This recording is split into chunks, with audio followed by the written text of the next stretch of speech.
So hey guys, welcome to my channel Zoology Vibes. Hope you all are good and fine. So आज हमारा lecture number 3 है phylum प्लेटीहेलमिन्थीज का। पिछले lecture में हमने क्लास वो ट्यूबलेरिया और मोनोगिना को कवर किया था। आज के इस लेक्चर में हम क्लास ट्रिमेटोडा को कवर करेंगे और होपफुली हम इसकी जो दूसरी क्लास है फोर्थ क्लास जो है उसे भी कवर करेंगे। सो हम आज का अपना लेक्चर स्टार्ट करते हैं। जो क्लास ट्रिमेटोडा है, इनकी जो बॉडी होती है, इन एनिमल्स की जो बॉडी होती है लीफ लाइक होती है, पत्ते की जैसी होती है, सिलेंड्रिकल होती है और इनकी बॉडी में कोई सीलिया प्रेजेंट नहीं होता है। इनकी बॉडी नॉन सिलिएटेड होती है, सिंचिशियम से कवर होती है जिसे टेग्यूमेंट्स कहते हैं। टेग्यूमेंट बेसिकली एक बड़ा सा मैसिव सा सेल होता है जो इनकी पूरी बॉडी को कवर करके रखता है। इनके पास कोई हुक्स नहीं होते हैं, हुक्स प्रेजेंट नहीं होते हैं, सिर्फ सकर्स प्रेजेंट होते हैं। ओरल सकर्स होते हैं और वेंट्रल सकर्स होते हैं, बट हुक्स नहीं होते। डेवलपमेंट जो होती है इनकी इनडायरेक्ट होती है, मतलब एक लार्वल स्टेज आता है जब एडल्ट होने से पहले एक लार्वल स्टेज आता है। The definitive host is vertebrate. इनका जो डेफिनेटिव जो फाइनल होस्ट होता है वो वर्टिब्रेट होता है। उसमें ह्यूमन बीइंग, डॉग्स, कैटल्स ये सब इंक्लूड होते हैं। और जो इनका फर्स्ट होस्ट होता है जिसे इंटरमीडिएट होस्ट कहते हैं वो मॉलिस्क होता है। मॉलिस्क में मेनली स्नेल्स होते हैं। इनको डाइजेनेस्टिक फ्लूक्स भी कहा जाता है। ट्रिमेटोडा को डाइजेनेस्टिक फ्लूक्स भी कहा जाता है क्योंकि इनकी जो लाइफ साइकिल जो कंप्लीट होती है वो 2 होस्ट पे डिपेंड होती है। इनकी लाइफ साइकिल 2 होस्ट पे डिपेंड होती है कंप्लीट होने के लिए। ये जो डाइजेनेस्टिक फ्लूक्स होते हैं ये एंडोपैरासाइटिक होते हैं। बहुत सारे इसमें जो होते हैं वो डिजीज़ कॉज करते हैं ह्यूमन के लिए और डोमेस्टिक पेट्स के लिए। इसका जो एक एग्जाम्पल है वो है फैसियोला हेपेटिका। ये जो है लीवर रॉट डिजीज़ कॉज करता है शिप्स में। और कैटल में जैसे जो ग्रेजिंग के लिए कैटल्स आती है उनके थ्रू जो वो ग्रेस करती हैं तो ग्रास के थ्रू उनके ग्रेजिंग टाइम में ये उनके अंदर चला जाता है उनके फूड के थ्रू। फैसियोला हेपेटिका इसका एग्जाम्पल है। ये शिप्स वेब्स में पाई जाती हैं। और यहाँ पे आप इसका स्ट्रक्चर देख सकते हैं। इनके पास माउथ होता है, फेरिंग्स होता है, ओरल सकर्स होते हैं, नर्व रिंग होती है। नर्व रिंग हम पहली बात कर चुके हैं। ये प्लेटीहेलमिन्थीज में लेडर लाइक होती है। लेडर लाइक मीन्स अगर ऐसे कोई ऑर्गेनिज्म है सो इनकी जो नर्व है वो ऐसे प्रेजेंट होती है। ये दोनों जो होते हैं ये नर्व कॉर्ड होते हैं on this is transversely nerve cord. So next हम बात करते हैं जो इनका एडल्ट होता है वो बाइल डक्ट में प्रेजेंट होता है। बाइल डक्ट लीवर के बाइल डक्ट में प्रेजेंट होता है और एग जो है फेसिस के थ्रू मतलब स्टूल्स के थ्रू आउट हो जाते हैं बॉडी से। मतलब लीवर से फेसिस और स्टूल्स के साथ वो बाहर चले जाते हैं और हैच होके एक लार्वा बनाते हैं जिसे मेरा सीडियम कहते हैं, जिसे मेरे कैडियम कहते हैं। इस लार्वा को एक मेराकार्डियम लार्वा जो इमर्जाट हो जाता है। ये जो लार्वा होता है ये अपने जो इंटरमीडिएट होस्ट है जो स्नेल है उसके अंदर एंटर करता है which is secondary host. Intermediate host है जो स्नेल इसका उसके अंदर एंटर करता है और एक स्पोरोसिस्ट बनाता है। स्पोरोसिस्ट बन जाता है और हर एक स्पोरोसिस्ट जो है वो कंटेन करता है germinal mass which mitosis give number of primary radii. Her sporocyst जो है वो माइटोसिस करके प्राइमरी रेडियाई बनाता है। रेडियाई फर्दर डेवलप होकर सेकेंडरी रेडियाई बनाता है। सेकेंडरी रेडियाई जो है सरकेराई को डेवलप करता है। सेकेंडरी रेडियाई जो है सरकेराई बनाता है। Each as you can see यहाँ पे आप देख सकते हैं कि ईच जो हर एक एग है वो लार्ज नंबर ऑफ प्रोजेनी को प्रोड्यूस कर रहा है। हर एक एग बहुत सारे प्रोजेनी को प्रोड्यूस कर रहा है। The cercaria insist on vegetation and it is now called metacercaria. ये वेजिटेशन के थ्रू वो कैटल्स में रूमिनेंट्स के अंदर चले जाता है। अब इसको इस सीरिया को मेटासीरिया कहते हैं। The metacercaria along with vegetation are eaten up by ruminant. अब ये मेटासीरिया वेजिटेशन के थ्रू ह्यूमन वो गॉड शिप वगैरह के ग्रेजिंग टाइम के थ्रू उनके अंदर चला जाता है। इन विच इनका जो जहाँ पे इनका जो सिस्ट होता है वो ब्रेक हो जाता है, सिस्ट टूट जाता है और इनका जो यंग फ्लूक होता है वो अपनी लाइफ साइकिल कंप्लीट करता है। यहाँ पे जो रूमिनेंट होते हैं जो कैटल बैटल होते हैं इनके अंदर। यहाँ पे आप इसका लाइफ साइकिल देख सकते हैं। मेटासिएरिया, यहाँ पे मेटासिएरिया स्पोरोसिस्ट में कन्वर्ट होता है स्नेल्स के अंदर, एंड देन सीएरिया चला जाता है ग्रासेस में, ग्रास से ये एडल्ट कैटल वैटल के अंदर चला जाता है। नेक्स्ट जो इसी क्लास का एग्जाम्पल है वो है सिस्टिसोमा। सिस्टिसोमा को हम ब्लड फ्लूक भी कहते हैं। Schistosoma is also known as blood fluke.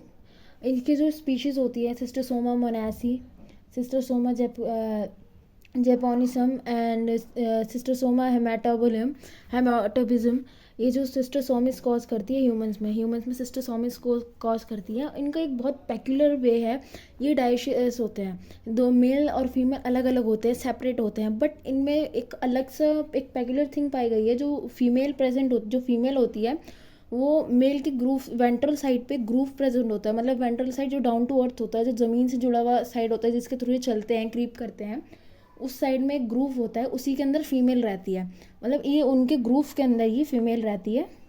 इसे ये इनका एक बहुत वियर्ड एसोसिएशन पाया गया है। आप यहाँ पर देख सकते हैं जो ग्रीन में है वो फीमेल है,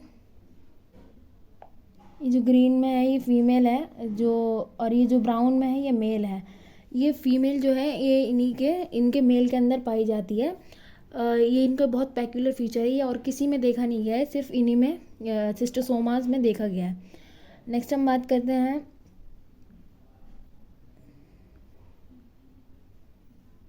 नेक्स्ट जो हम बात करते हैं तो अब हम बात करते हैं क्लास सेस्टेटोडा की। ये जो क्लास सेस्टेटोडा है ये भी ये टेप फॉर्म होते हैं, इन्हें कॉमनली टेप फॉर्म भी कह सकते हैं। ये पैरासिटिक होते हैं, मेनली ये डाइजेस्टिव ट्रैक्ट में पाए जाते हैं वर्टिब्रेट से, और इनकी बॉडी भी एक्सटेंशन से कवर होती है, टेग्यूमेंट से कवर होती है, नॉन सिलेटेड होती है इनकी बॉडी भी। इनकी बॉडी जो होती है बट टेप लाइक होती है, और इनके जो एंटीरियर एंड मतलब जहाँ हेड होता है उस एंड पे स्कॉलेक्स पाया जाता है, जो स्कॉलेक्स जो है वो हुक्स और सकर्स कंटेन करता है। हुक्स अटैचमेंट के लिए वो कंटेन करता है कि किसी के भी होस्ट के टिश्यू से अटैच होने के लिए करता है। इनकी जो बॉडी होती है वो डिवाइडेड होती है, नंबर ऑफ प्रोग्लॉटिड्स में डिवाइड होती है। बेसिकली ये जो प्रोग्लॉटिड्स होते हैं ये सेगमेंट्स होते हैं, ये टेप फॉर्म में सेगमेंट्स होते हैं जो कंटेन करते हैं एक mature sexual reproduction of male and female, दोनों या तो दोनों के करते हैं या फिर मेल और फीमेल दोनों में से एक करता है। ये जो होता है ये प्रोग्लॉटिस्ट ये मैच्योर होता है, प्रोग्लॉटिस्ट मैच्योर होते हैं, ठीक है। डेवलपमेंट जो होती है इनकी इनडायरेक्ट डेवलपमेंट होती है, ये मतलब एक लार्वल स्टेज होता है इनके डेवलपमेंट में, और इनकी जो लाइफ साइकिल कंप्लीट होती है तो वो 2 या मोर देन 2 से 2 से ज़्यादा होस्ट लगते हैं इनको अपनी लाइफ साइकिल कंप्लीट करने में। इनका जो एक कॉमन एग्जांपल है वो है टेनिया। टेनिया जो है ह्यूमन के गट्स में प्रेजेंट होता है, लीवर में गट्स में प्रेजेंट होता है, और ये जो डाइजेस्टेड फूड मटेरियल्स होते हैं जो हमारे लीवर के गट्स में प्रेजेंट होता है, जो सिफागस में प्रेजेंट होता है डाइजेस्टिव फूड मटेरियल, उसके आसपास सराउंड करते हैं। उसका इन्हें प्रॉफिट क्या होता है, इनके पास डाइजेस्टिव सिस्टम नहीं होता है, इनका डाइजेस्टिव सिस्टम नहीं होता, तो इनको ऑलरेडी डाइजेस्टेड मटेरियल जो हम डाइजेस्ट कर लेते हैं, हमारा फूड जो डाइजेस्ट हो जाता है वो डायरेक्ट डाइजेस्टेड मटेरियल इन्हें मिलता है, जो ये एब्जॉर्ब कर लेते हैं इनके स्पेशलाइज्ड टेग्यूमेंट्स के थ्रू। इनके पास कोई माउथ नहीं होता है, यही इनका जो प्लस पॉइंट है, टेग्यूमेंट्स के थ्रू ये जो है अपने सारा फूड एब्जॉर्ब कर लेते हैं, और ये जो इनका डाइजेस्टिव सिस्टम नहीं होता उसका इन्हें कोई लॉस नहीं है, क्योंकि ये सारा अपना उससे अपने टेग्यूमेंट से अटैच कर लेते हैं, टेग्यूमेंट से फूड एब्जॉर्ब कर लेते हैं और सारा का सारा एब्जॉर्ब कर लेते हैं, एब्जॉर्ब फूड ही अपने अंदर इनटेक करते हैं। यहाँ पे आप इसका डायग्राम देख सकते हैं, ये स्कॉलेक्स है, ये एक स्कॉलेक्स है, स्कॉलर्स के सकर्स दिख रहे हैं आपको, और ये हुक्स है, ये जो है हुक्स है, this one is hook and this one is suckers, ये पूरा स्कॉलेक्स है एक। सो नेक्स्ट जो है हम इसका डायग्राम देखते हैं टेप फॉर्म का पूरा। तो इनके जो बॉडी में सेगमेंट्स होते हैं उसे प्रोग्लॉटिड्स कहते हैं, जैसे मैंने आपको बता दिया। ये जो प्रोग्लॉटिड्स होते हैं ये एज अ एग्स भी कह सकते हैं मैंने, जो स्कॉलेक्स होता है या जो मैच्योर प्रोग्लॉटिड्स होता है वो शेड हो जाता है, जो वो मतलब जहाँ पे ये प्रेजेंट होते हैं गट में चिपके हुए होते हैं, जहाँ से वहाँ से वो शेड ऑफ हो जाता है, गिर जाता है। Mature proglottids at the opposite end are more or less bags of eggs. उसके पास ज़्यादा या कम या ज़्यादा मतलब अमाउंट पे डिपेंड नहीं करता, बहुत सारे बैग्स होते हैं एग्स के, और ये ऐड भी होते रहते हैं आफ्टर टाइम टू टाइम, ये ऐड होते रहते हैं, डेवलप होते रहते हैं। ये जो प्रोग्लोटिड्स होता है ये कंटेन करता है large number of mature eggs, ये large number of mature eggs को कंटेन करता है और अल्टीमेटली शट ऑफ हो जाता है, गिर जाता है हमारे इंटेस्टाइन में। नेक्स्ट जो है ये जो टेनिया सोलोमन होते हैं, टेनिया सेगिनेटा जो होते हैं, इनके पास 7,000 से 700 से 1,000 तक प्रेजेंट होते हैं। इनके पास 7,000 से 1,000 तक प्रोग्लोटिड्स प्रेजेंट होते हैं और एक दिन में ये 3 to 10 प्रोग्लोटिड्स जो है डेली शट ऑफ कर लेते हैं, गिरा देते हैं। और हर एक प्रोग्लोटिड्स होता है वो लैक ऑफ एक्स कंटेन करता है अपने अंदर। जो ये प्रोग्लोटिड्स होते हैं वो स्टूल के थ्रू निकल जाता है और वेजिटेशन के टाइम जो ग्रेजिंग कैटल्स होते हैं उनको इन्फेक्ट करता है। उनके जब ये गट में जाता है तो ये जो एग होता है ये हैच हो जाता है और लार्वल स्टेज बनते हैं, इसे ऑनकोस्फेयर कहते हैं। एक ऑनकोस्फेयर इमर्ज हो जाता है, कैटल ये जो यूरिमिनेंट्स होते हैं उनके गट्स में ये हैच होकर एक ऑनकोस्फोर इमर्ज आउट हो जाता है। एक लार्वल स्टेज होती है इनकी। यहाँ पे आप इसका क्लियरली डायग्राम दे सकते हैं। इसकी जो ऑनकोस्फोर होते हैं उसके 6 हुक्स प्रेजेंट होते हैं, उसमें 6 हुक्स प्रेजेंट होते हैं। आप यहाँ पे देख सकते हैं दो के पेयर में 6 हुक्स प्रेजेंट है उसके ये ऑनकोस्फोर के। द ऑनकोस्फोर जो होता है वो इंटेस्टाइन में पेनिट्रेट कर जाता है, intestine into blood vessel reaching through the blood stream the voluntary muscles. जो ऑनकोस्फोर है वो इंटेस्टाइल की वॉल में पेनिट्रेट हो जाता है, फिर वहाँ से मतलब उन पे पोर्स बना के ब्लड वेसल्स में चला जाता है, फिर वहाँ से ब्लड स्ट्रीम के थ्रू वॉलेंट्री मसल्स जो हमारे लंग्स वंग्स की कैविटी होती है वहाँ तक आ जाता है, लंग्स वंग्स में आ जाता है रूमिनेंट्स के, इन कैटल्स के, और वहाँ पे आके एक इंसिस्ट बनाता है फॉर्मिंग ब्लैडर वॉर्म्स, जिसके पास स्कॉलेक्स जो होते हैं डेवलप हो चुके होते हैं, मतलब हाफ डेवलप हो चुके होते हैं। When infected beef is eaten by human. और जब ये जो भी कैटल है, जो भी ये है, जब ह्यूमन के थ्रू ईट किया जाता है तो इनका जो सिस्ट होता है, जो ये सिस्टेरियाई होते हैं, ये जो इनका जो सिस्ट होता है वो डिजॉल्व हो जाता है और इनका स्कॉलेक्स जो होता है पूरा प्रॉपर डेवलप होकर इवेजिनेट हो जाता है और हमारे जो इंटस्टिशियल वॉल या गट्स हैं वहाँ पे जाके अटैच हो जाता है। डेवलपिंग न्यू प्रोग्लॉटिड दस starting there on new cycle. फिर यहाँ से इनकी एक नई साइकिल डेवलप हो जाती है, फिर नई साइकिल अपनी बनाते हैं और उस साइकिल को कंप्लीट करते हैं।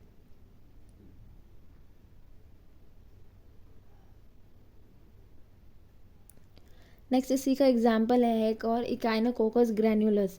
इसे डॉग टेप वॉर्म भी कहते हैं। ये जो इकाइनोकोकस ग्रैन्युलस होते हैं इसका स्ट्रक्चर आप यहाँ पे देख सकते हैं क्लियरली। और इसका तो ज्यूविलाइन होता है, जो एडल्ट होता है वो मैमल्स में पाया जाता है इंक्लूडिंग मैन में, ह्यूमन बीइंग में पाया जाता है। जो इसका ज्यूविलाइन एडल्ट स्टेज होता है वो ह्यूमन में मैमल्स में पाया जाता है। Man in this case is intermediate. ये जो इकैनोकोकस ग्रैनुलोसिस है, ये इसका जो ह्यूमन होते हैं, ह्यूमन भी होते हैं, इंटरमीडिएट होते हैं, मतलब बीच में होस्ट होता है, जैसे फाइनल होस्ट नहीं होता।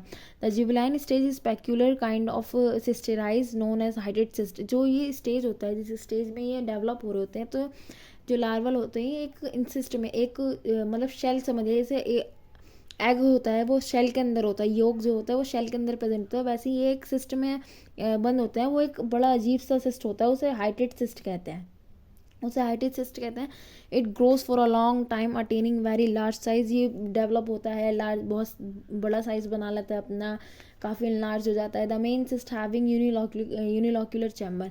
जो इनका मेन सिस्ट होता है उसका जो चैम्बर होता है यूनिलॉक्यूलर होता है, मतलब किसी के चैम्बर होते हैं बाइलॉक्यूलर, एक यहाँ पे एक यहाँ पे, किसी का होता है यूनिलॉक्यूलर, एक ही है, उसी में जितने भी एक्स हैं, जो भी मटेरियल है वो सिर्फ ऐसे ही पड़ा हुआ है, उसे कहते हैं unilocular. May bird of daughter cyst within each containing 1000 of scolex. इनके जो जो यूनिलॉक्यूलर चैम्बर होते हैं हर जो डॉटर सिस्ट के अंदर, वो सारे 1000 ऑफ स्कॉलिक्स अपने अंदर कंटेन करते हैं। 1000 ऑफ स्कॉलिक्स उनके अंदर प्रेजेंट होता है। Each scolex can produce a tapeworm when eaten by dog. और ये सारे स्कॉलिक जो होते हैं, जो थाउजेंड ऑफ स्कॉलिक्स ये चैम्बर जो सिस्ट प्रोड्यूस करवाता है, वो हर एक जब डॉग उन्हें ईट कर लेता है तो वो एक नए टेप फॉर्म में डेवलप होने की कैपेसिटी रखते हैं, कैपेबल होते हैं कि एक नए टेप फॉर्म में डेवलप होने की। यहाँ पे आप इसका लाइफ साइकिल देख सकते हैं। फेसिस के थ्रू उसमें गया शिप में जो इंटरमीडिएट होस्ट हुआ इसका। इंटरमीडिएट होस्ट यहाँ पे ह्यूमन भी हो सकता है। इंटरमीडिएट होस्ट इसका यहाँ पे ह्यूमन भी हो सकता है। ये हाइटेड सिस्ट बना ये इंटरमीडिएट होस्ट के अंदर, एंड देन इसे स्टूल के थ्रू निकला, एंड देन इसे डॉग ने इंजेस्ट कर लिया। अब यहाँ पे टेप फॉर्म डेवलप हो जाएंगे। ये डायरेक्टली भी इन्फेक्ट कर सकता है वो ह्यूमन बीइंग को, और इनडायरेक्टली भी इन्फेक्ट कर सकता है ह्यूमन बीइंग को। सो आज का ये लेक्चर हमारा यहीं पे ख़त्म होता है। So hope you like my video. If you like my video so don't forget to like, share